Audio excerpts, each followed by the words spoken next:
terreiro, a gente tem que treinar o olho para identificar os locais que são mais propícios para você pousar. Então, conhecer um pouquinho da lavoura, da cor, do aspecto.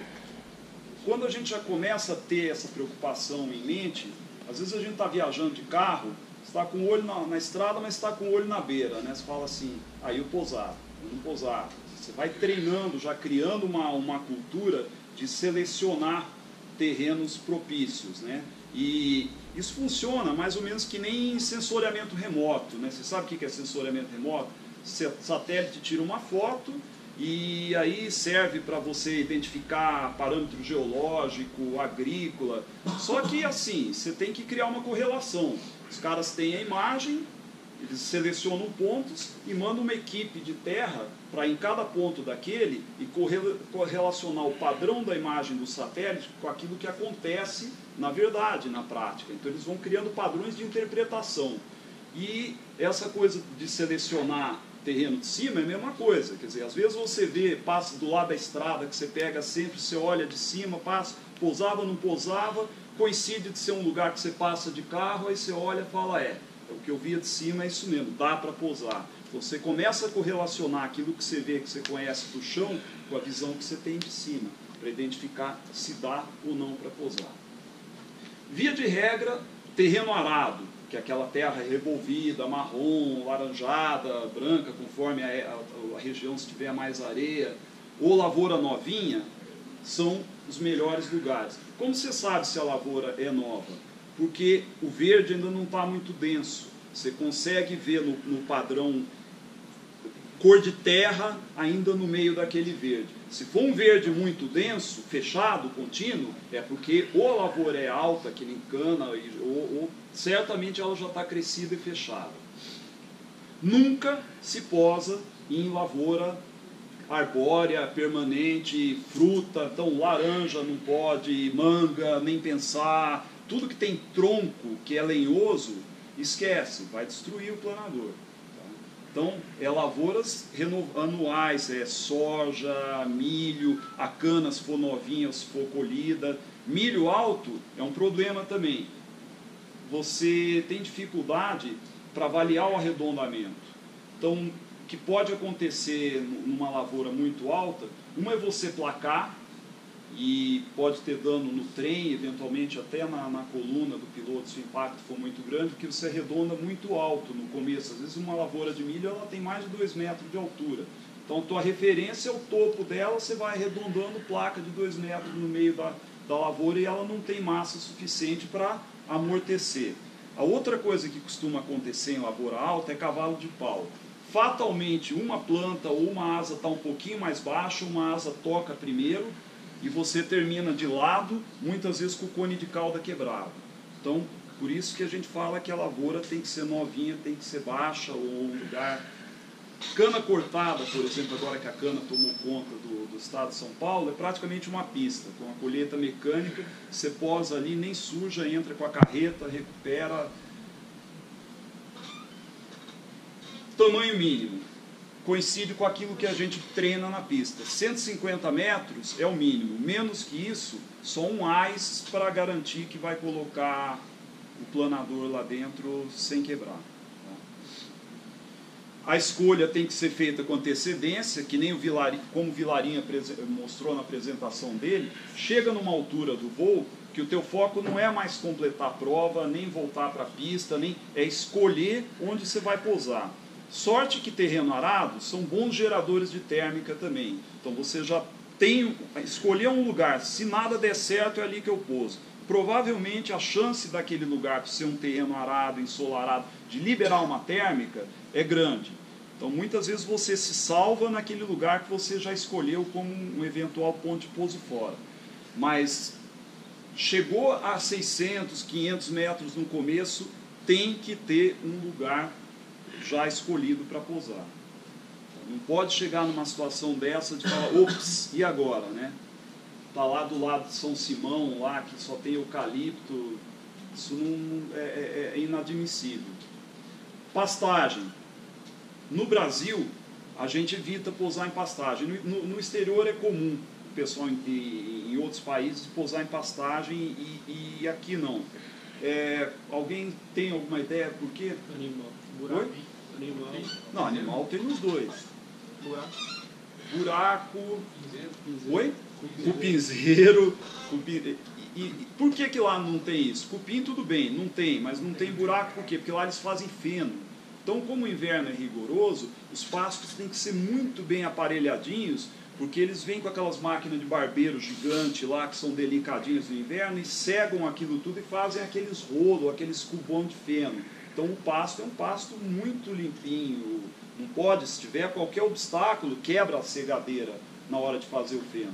Aqui a gente não faz feno, então no pasto você pode ter sorte e não acontecer nada, como você pode arrebentar, perda total. Então pasto normalmente não se posa, a não ser que seja sobrevivência. Estrada é outro canto da sereia também, cara. Vê uma estrada, parece uma pista, para planador nem pensar. A envergadura, normalmente a chance de você pegar um poste de sinalização, um marco de beira de estrada, coisa, é muito alta. Tá? Então, se tiver um arado razoável, uma lavoura e uma estrada, é sempre arado e plantação.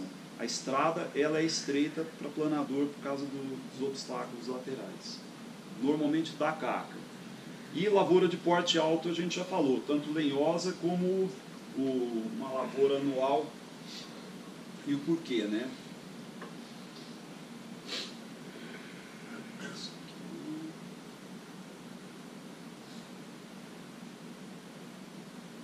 Obstáculo.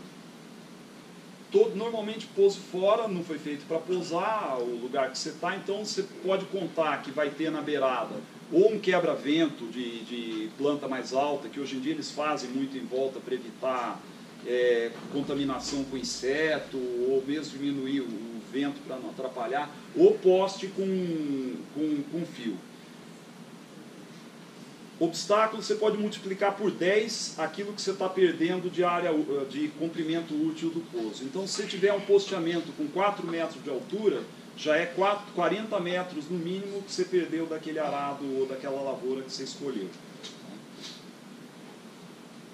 Tráfego sempre completo, preferência, a gente vai ver isso com mais detalhe, um padrão retangular em volta para você poder analisar bem se tem obstáculo, melhor direção de pouso. Se tem vários campos, você ter altura suficiente para selecionar o melhor deles. E outra coisa, uma vez selecionado um campo, e ele é razoável, bom do ponto de vista de segurança, evita mudar na última hora. Normalmente dá ruim. Se o cara escolheu um arado, está bonitinho, tem comprimento, não tem obstáculo, na perna da base ele olha e fala, puxa, mas aquele do lado está um pouquinho mais perto da estrada e ajudar a equipe. Opa, muda o plano. Pode ter obstáculo que ele estava focado naquele primeiro, ele escaneou, analisou bem, o outro pode ter coisa que ele não viu, então só muda em última hora se for caso de emergência mesmo. Entrou um caminhão da fazenda na frente, por exemplo. Mas ficou mais longe para a equipe, azar, se está bem escolhido, está seguro, é aquele mesmo, não muda em última hora. Fica preso com aquele teu planejamento, com o teu plano. Principal problema, então, com escolha de campo ainda é cerca, fio e poste. Sim, muitas vezes tem posteamento só de telefone, com monofilar, que é difícil de enxergar. Quando você tem consciência de um posteamento, qual que é a técnica para você ultrapassar? Vocês têm alguma ideia? Que piloto de helicóptero faz muito isso. Oi? Não, por baixo é só os ases. Mira no poste, nunca no fio. O poste é visível e ele te dá um limite, a noção certa. O fio nunca vai ser mais alto que o limite do poste. Seja alta tensão, seja coisa rústica, monofilar, mas assim, tem que superar o obstáculo de fiação a tua referência para ultrapassagem é sempre o poste, é o mais visível e acima do poste não tem nada. Não confia em tentar enxergar fio, às vezes o sol está contra, fim de dia, tal, você pode se dar mal. Se tiver que escolher passar por cima ou por baixo, não tem opção, claro, por baixo é muito melhor, quer dizer, você dá um pouco mais de energia do que arriscar você tocar por cima. Mas o poste normalmente é referência, piloto de helicóptero, agrícola, é sempre assim que eles fazem. A referência visual é muito melhor. Posso fazer um comentário? Claro, por favor. É muito difícil ver poste, fio, cerca de cima. É difícil. É uma coisa que tem que ir treinando em voo, porque algumas regiões, o pessoal, aqui no Brasil a gente não vê tanto, mas lá fora o pessoal passa poste de monofio ou de telefone no meio da cultura.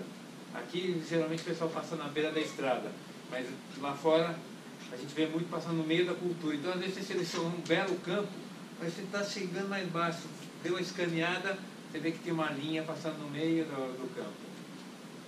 Então é uma coisa que tem que treinar já antes de você estar abaixo. Nos outros voos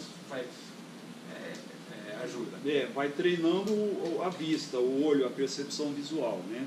Aproveitando, tem muita gente experiente aqui presente, isso aqui não é um monólogo. Qualquer momento, qualquer coisa que vocês possam acrescentar, que tiver dúvida, por favor, me interrompam, tá?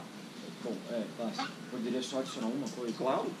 A melhor forma que eu acredito, assim, de todos os pousos fora que eu já tive, para minimizar surpresa de poste, é usar o tempo. Então, se você vê que você vai ter que pousar fora, o dia acabou, realmente, geralmente tem um monte de coisas mentais que influenciam. Eu não quero pousar fora, eu não quero levar a carcada. Eu não quero ser preso. Eu não quero ser preso. Quanto mais cedo vocês se comprometerem, eu vou pousar fora, então eu vou fazer um pouso fora direito, mais tempo vocês têm para ficar escolhendo o ponto certo de toque e ficar de todos os ângulos, porque não adianta, de cima você tem que girar todos os ângulos para tentar identificar um poste, para tentar identificar uma vala, para tentar identificar uma cerca. Tem efeito de sombra, tem efeito de terreno. Então a melhor coisa que vocês fazem exatamente para garantir o que o Bastos está falando é usar o tempo que vocês têm à disposição, exatamente para girar, olhar de todos os ângulos possíveis, qualquer sombra, qualquer imperfeição e mapear onde vocês vão tocar. Então, isso envolve duas coisas. Primeiro, não tomar a decisão de pousar em cima da hora, com antecedência. E segundo, a questão do tráfego, que a gente talvez vai abordar, de fazer um tráfego retangular, você conseguir visualizar aquele campo de todas as direções, né?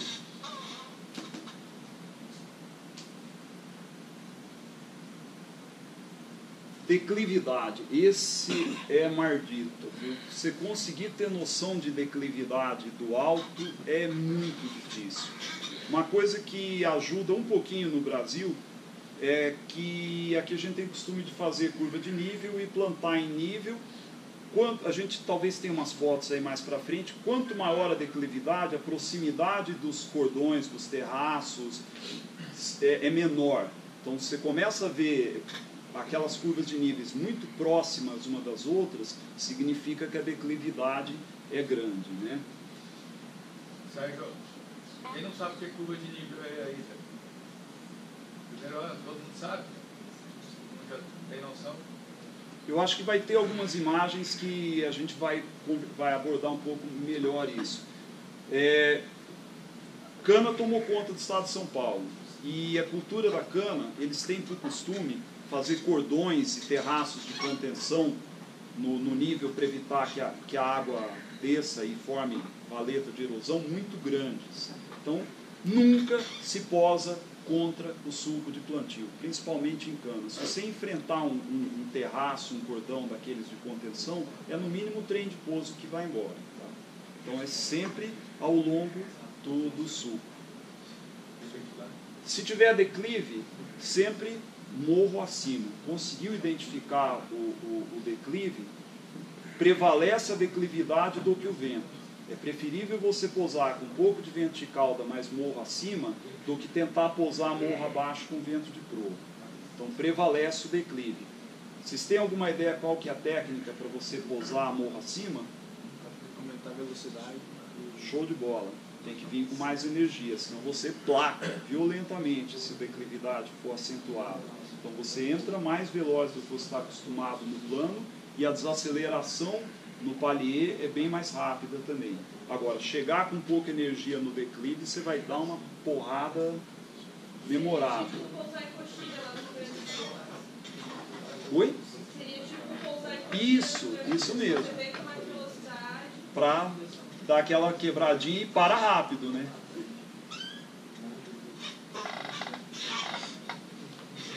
Isso aqui é emprestado do Reichmann. Ele sugere que se você identificou que tem declividade, você vai ter que pousar inclinado, que a melhor maneira seria você fazer um S. E eu gosto de entrar meio glissado, se eu precisar. Quer dizer, você consegue manter a proa do terreno, você vai estar com uma asa baixa. Na última hora antes do toque, desfaz a glissada com pouca energia e se uma asa tocar, ela já vai tocar com pouca velocidade, diminui a chance de um cavalo de pau. Mas não é fácil, viu? Pousar em terreno inclinado, com a envergadura do planador, a chance de você tocar uma asa primeiro e girar é muito grande. Mas o que o Reichmann propõe, então, você vir fazer um S e entrar meio glissado. E se você for tentar fazer uma final normal, reto, isso aí é como se você fizesse já entrando meio em curva, né? No sentido da declividade.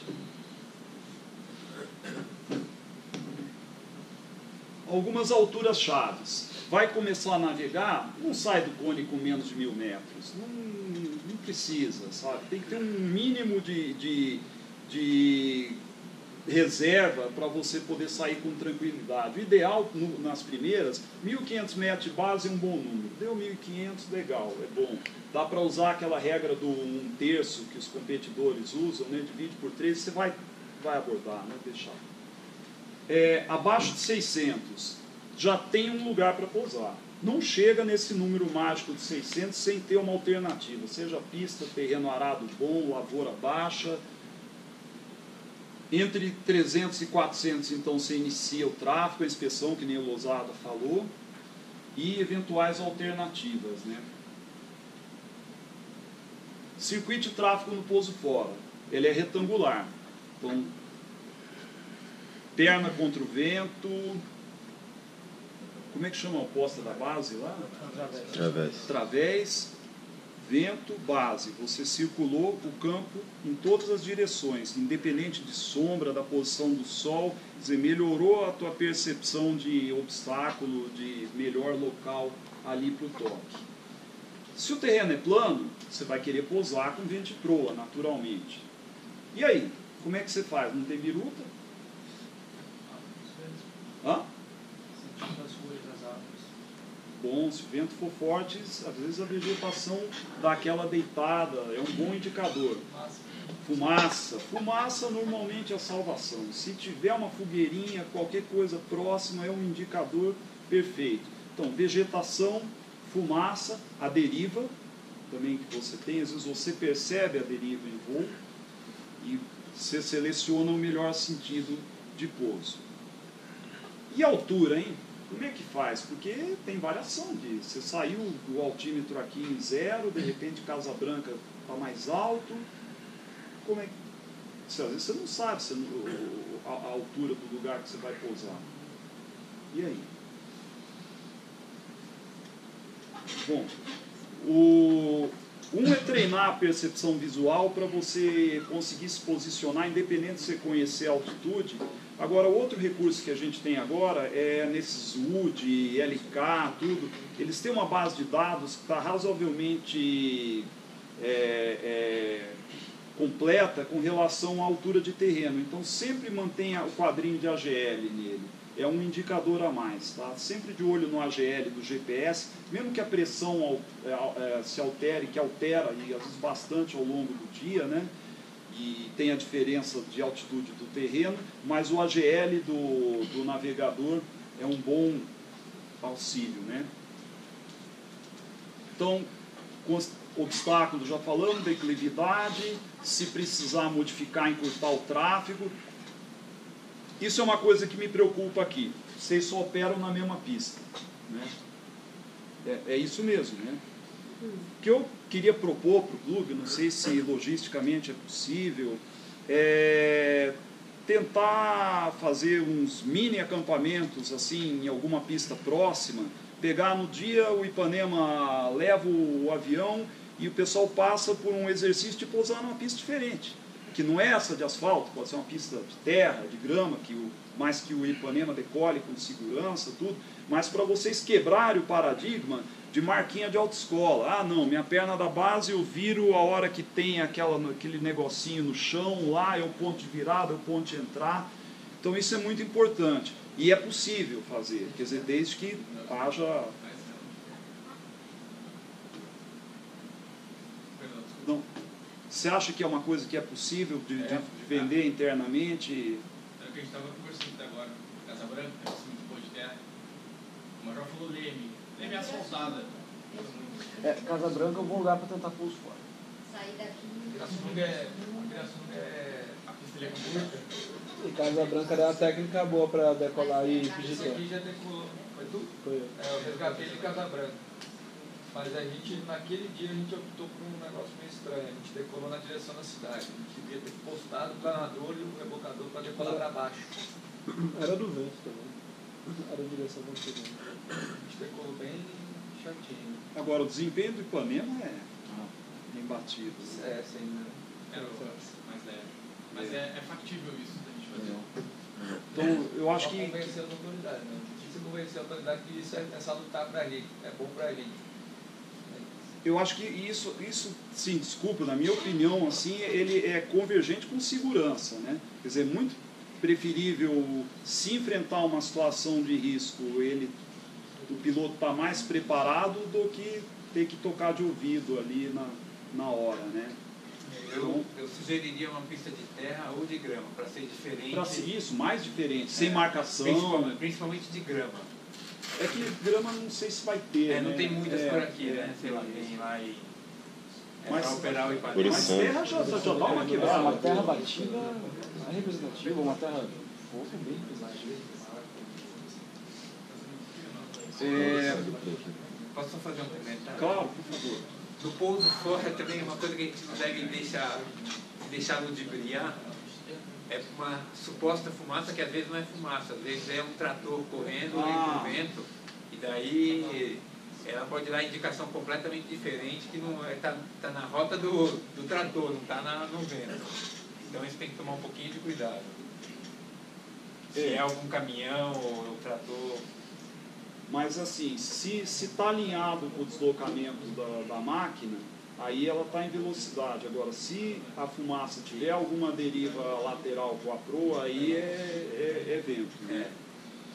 E às vezes é térmica também. Se tiver num dia está bombando, aquilo não é o vento, aquilo é a térmica que está chupando, né? Pode valer até para fumaça, né? Às vezes você tem várias fumaças convergindo para a mesma térmica que você perdeu e você está pousando fora.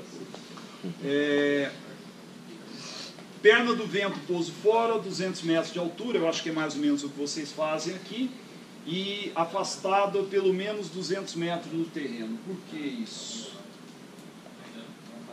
Você não pode confiar no altímetro, você não sabe exatamente a altura, e a tua percepção para a distância lateral é melhor do que vertical. Então, usa essa regra dos 45. Ângulo, você consegue ter uma noção.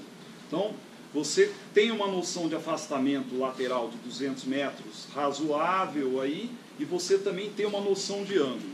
Então, o campo está ali, você olha, eu estou mais ou menos 200 metros afastado e com um ângulo de 45. Então, está por volta de 200 de altura. Se você conseguiu avaliar a distância e avaliou o ângulo, então bate. Distância igual a altura, 45. Tá? Esse ângulo de 45 aí é referência para acrobacia também, para tudo. Que você conseguir determinar um bom ângulo de 45, vai longe.